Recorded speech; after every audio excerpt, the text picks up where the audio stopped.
Becoming a man has nothing to do with age.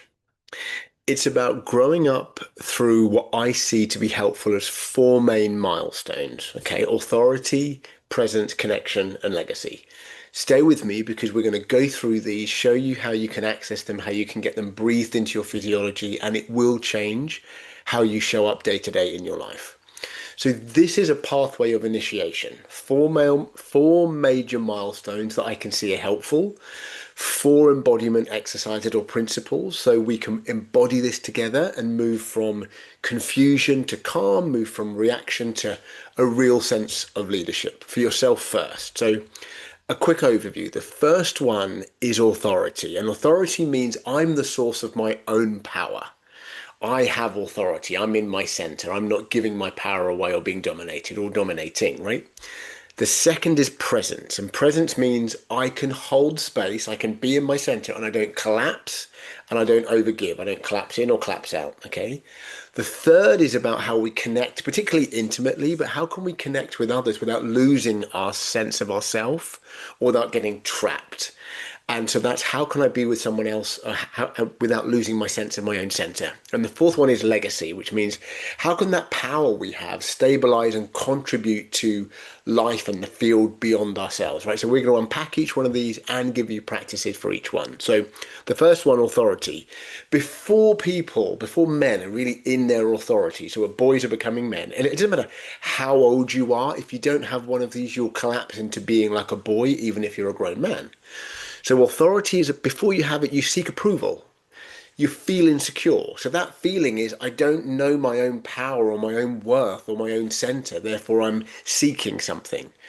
As it starts to arrive, you get clarity. So confusion, self-doubt, self-questioning, these things start to calm down. And after it's really locked in, you have a sense of ownership of yourself and you're calm because you know you've got enough power within you to deal with what life is going to throw at you or bring to you, right? So it feels like your spine gets straighter. It feels like that sense of knowing your power is yours. So, and we stop outsourcing our power and we stop taking on the opinions of others. So to access it in our body, simple breath practice. You're going to breathe and do four slow inhales. So breathe in for four, hold for four, and breathe out for four. So four, four, four. And you might even want to say inside a mantra that says, I'm the source of my own power, rather than, I'm only powerful if, or, I need their approval to be powerful, right? And when you exhale, we advise people to stand up a bit straighter. So in for four, hold for four, out for four. And as you breathe out, you let yourself get straighter. So that's authority.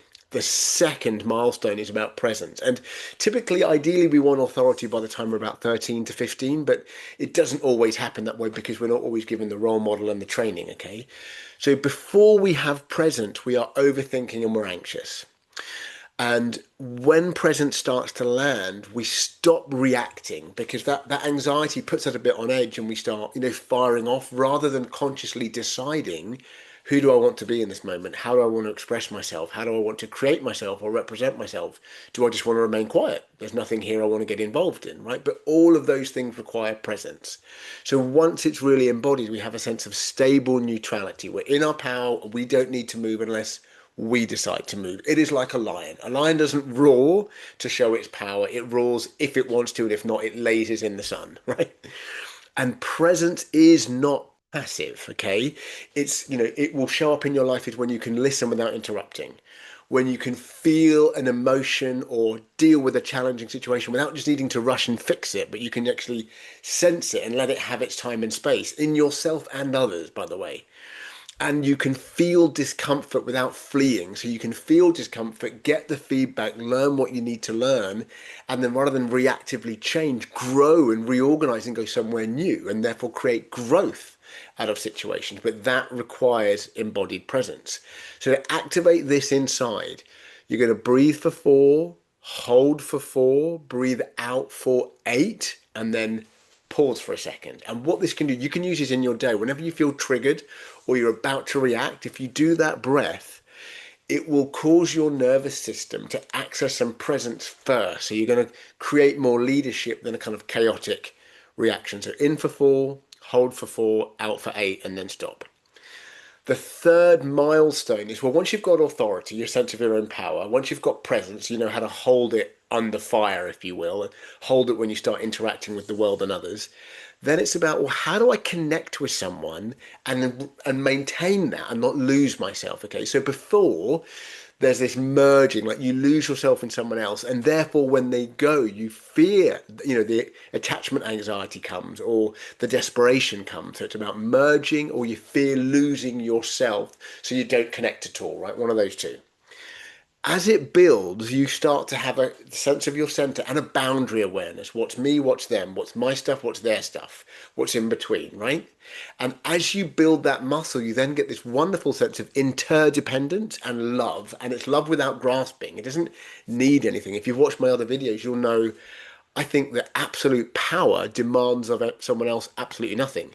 Absolute love demands of someone else absolutely nothing. Absolute connection requires absolutely nothing. It's a neutral place, okay, but it needs presence first for that to happen, okay. Otherwise, it becomes like some kind of fusion or codependence, and that's when things get really tricky and messy. So if you have a partner, if you have an intimate partner, you can, sit across, look in each other's eyes, and you can breathe together for a couple of minutes. And then the game to play is to practice asking for what you want without the other person having to say yes, or are suggesting something without them having to agree. So you build the muscle of, it's okay for me to want what I want and for you to want what you want, and um, we don't have to acquiesce to each other. We have to please or compromise for each other, and that builds that muscle of, I can connect with you but without losing my center. Okay, and once you have that, so we have authority, we have presence, and we have connection, then we can go to what I call legacy, which is, so before we have legacy, we're self-focused, we're selfish, we isolated, cut off from others, or cut off from life, or cut off from collaborations, and we're apathetic. Okay, we don't have a lustrous fire. Once we start to get this sense of legacy, we start to expand, we start to contribute, like beyond ourselves, or our business goes to another level because it's serving a deeper purpose, or our families, or our relationships, or whatever it is you're involved in. And then afterwards, we start to integrate that and we get gratitude for life. Like there's a sense of gratitude because you're part of something bigger than yourself, and that feels amazing.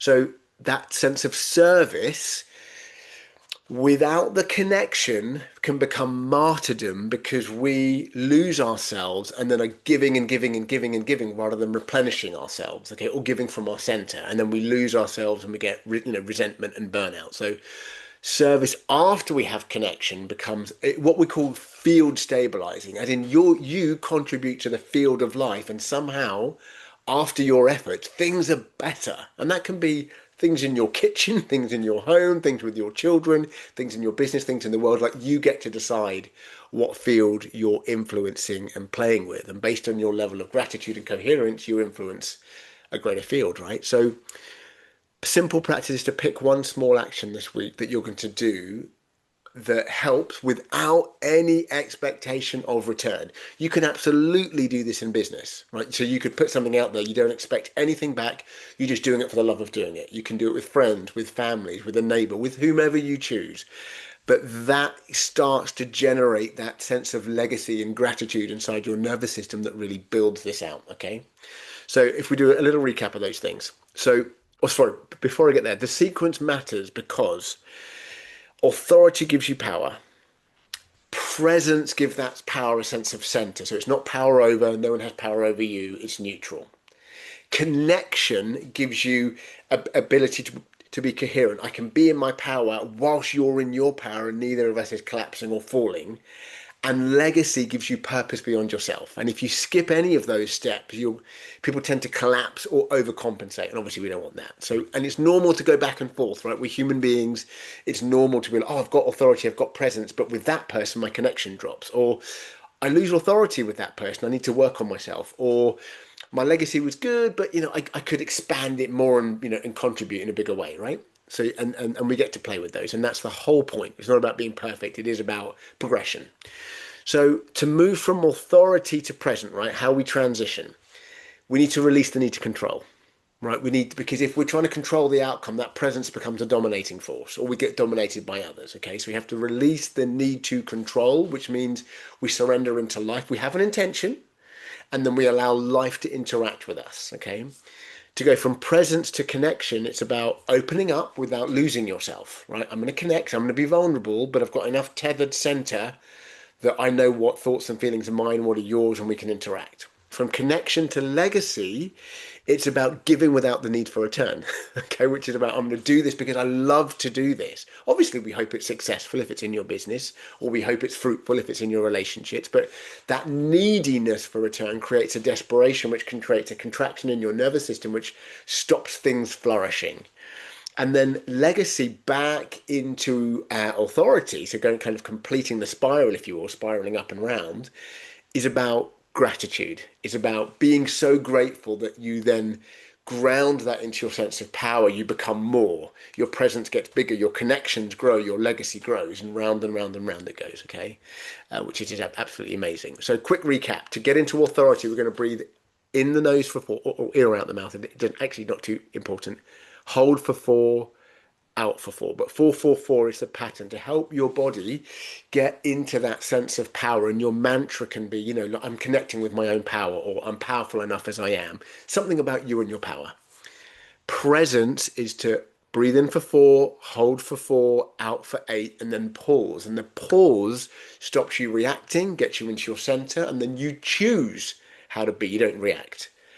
Connection, if it's with an intimate lover or partner or someone you really know and trust, you look in their eyes, you just breathe together for a couple of minutes until your breath starts to sink. And the practice is, can I ask for what I want without you having to say yes? Can you tell me what you want without me having to agree? And it creates freedom of expression. And legacy is about doing something that's selfless, doing something that really just is to help others without any need for return. So start with one practice today, comment which one you're going to use. I love reading about this stuff. So to let me know what milestones you're working on. I'll pin some of the best answers, or I'll engage if there's something juicy there. Now that you know this, go watch the video on navigating the masculinity crisis, and also the one about your dark side, to help you understand power dynamics, because authority and presence rely on clean power, and we have 5 main ways we distort power, which I've laid out in that video. I hope you've enjoyed this one, and I look forward to seeing you in the next video soon. Bye for now.